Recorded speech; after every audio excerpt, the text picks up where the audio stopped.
Shalom saudaraku, salam sejahtera. Kebenaran hari ini berjudul pelayanan yang benar. Para teolog dan pemimpin gereja adalah para pihak yang paling bertanggung jawab atas keadaan kekristenan yang telah begitu merosot dan mengalami penyimpangan. Selain tentunya pengurus sinode atau pusat pemerintahan gereja.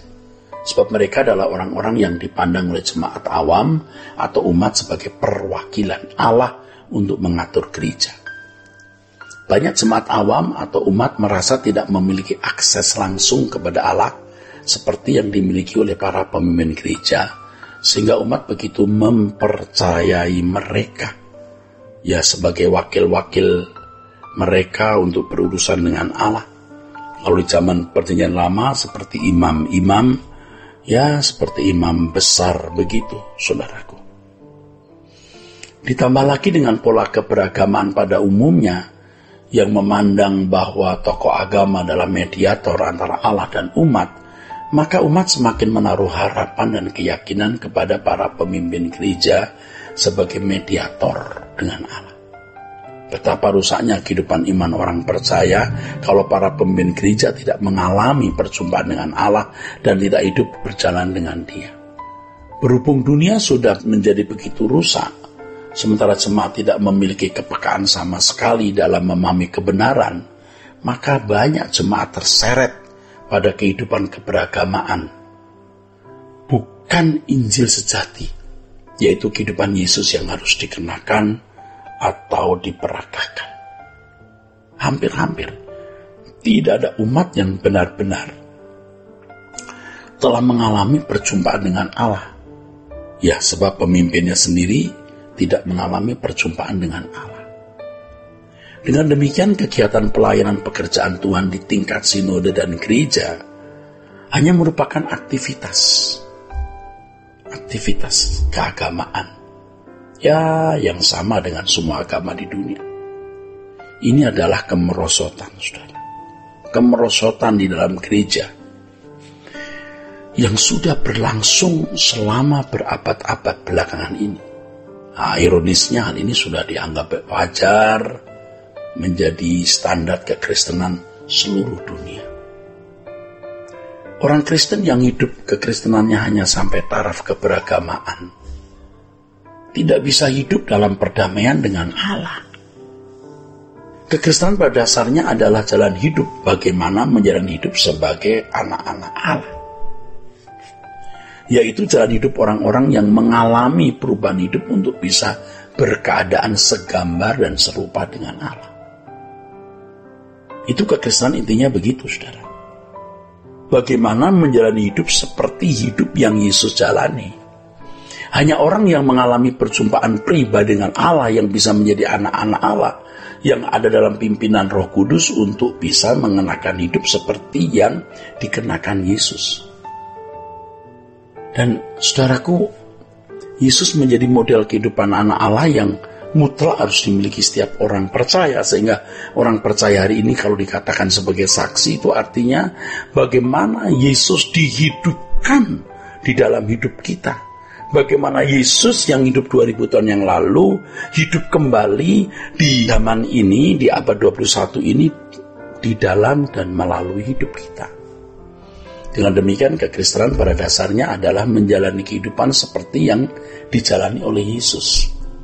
Itulah sebabnya firman Allah mengatakan agar orang percaya menjadi serupa dengan Yesus, atau memiliki pikiran dan perasaan yang terdapat juga pada Yesus Kristus.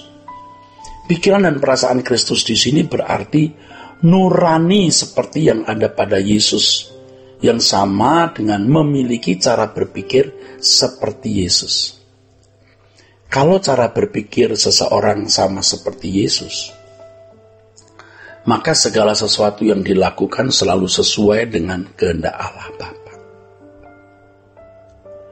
Kehidupan orang percaya yang semakin serupa dengan Yesus adalah kehidupan manusia yang mengalami perubahan. Dari manusia yang masih mengenakan kodrat dosa, beralih mengenakan kodrat ilahi. Kehidupan manusia yang berkodrat ilahi adalah kehidupan manusia yang luput dari hawa nafsu dunia yang membinasakan. Ini berarti kehidupan orang yang berkodrat ilahi adalah kehidupan orang yang berhasrat bukan lagi pada pemuasan diri sendiri, baik nafsu daging maupun jiwanya yang rusak. Nah, dia berhenti. Lalu kehidupannya diarahkan pada kehidupan bagaimana menyukakan, menyenangkan hati Allah. Kehidupan mengenakan kodrat ilahi adalah kehidupan yang dikehendaki oleh Allah dan menyukakan hatinya. Inilah yang dimaksud dengan sempurna seperti Bapa. Allah menginginkan karya agungnya, yaitu manusia, bisa berkeadaan segambar dan serupa dengan dirinya. Hanya hal ini yang bisa memuaskan hati Allah. Dengan demikian manusia dapat memuliakan Allah. Pada akhirnya segala sesuatu adalah untuk kemuliaan Allah Bapa, yang juga berarti untuk kesukaan, kesenangan, dan kepuasan hati Allah Bapa. Inilah inti dari maksud keselamatan diberikan oleh Allah kepada manusia.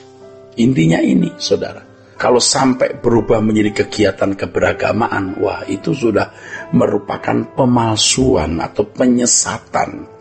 Dan akhirnya banyak orang Kristen yang tidak pernah selamat memang. Kalau mereka baik, ya mereka menjadi anggota masyarakat. Tetapi tidak sedikit. Dan seperti dunia, kebanyakan menjadi jahat. Dan pasti terbuang ke dalam api kekal, saudaraku. Mengerikan. Dengan hal ini, pelayanan adalah usaha dengan segala perjuangan untuk mengubah manusia yang belum berkodrat ilahi menjadi manusia yang berkodrat ilahi dan terus-menerus mengalami pembaharuan untuk semakin atau menjadi sempurna seperti Bapa. Kegiatan pelayanan yang membuahkan pertobatan seseorang dengan standar pertobatan yang benar, mengubah manusia yang berkodrat dosa menjadi manusia yang berkodrat ilahi sesuai dengan rancangan Allah semula. Itu pelayanan yang dapat membuat malaikat di surga bersorak-sorai. Jadi bukan hanya menjadi anggota gereja, lalu dari agama lain jadi Kristen, atau dari orang yang melanggar moral jadi orang baik dan ke gereja lalu malaikat di surga bersorak-sorai. Oh enggak. Orang yang mengalami perubahan kodrat dari pertobatan-pertobatan yang sungguh, dari keadaan yang berkodrat manusia menjadi seorang yang berkodrat ilahi, baru itu namanya tertulis dalam kitab kehidupan anak domba, dan itu mendatangkan sorak-sorai dan sukacita. Hal ini benar-benar dapat memuaskan hati Allah. Betapa bernilainya pelayanan seperti ini. Tentu saja sebelum masuk pelayanan kualitas ini, ya, seorang pelayan Tuhan mutlak harus terlebih dahulu mengalami perubahan hidup sesuai dengan standar Allah, yaitu perubahan kodrat tersebut. Dan idealnya pelayan Tuhan itu harus berkodrat ilahi atau semakin berkodrat ilahi. Kalau Allah benar-benar ada dan hidup, seharusnya kita memiliki pengalaman nyata dengan Dia, sama seperti realitas hubungan interaksi kita dengan seseorang di dunia ini, saudaraku. Demikian seharusnya kita berinteraksi dengan Allah yang memang hidup dan nyata.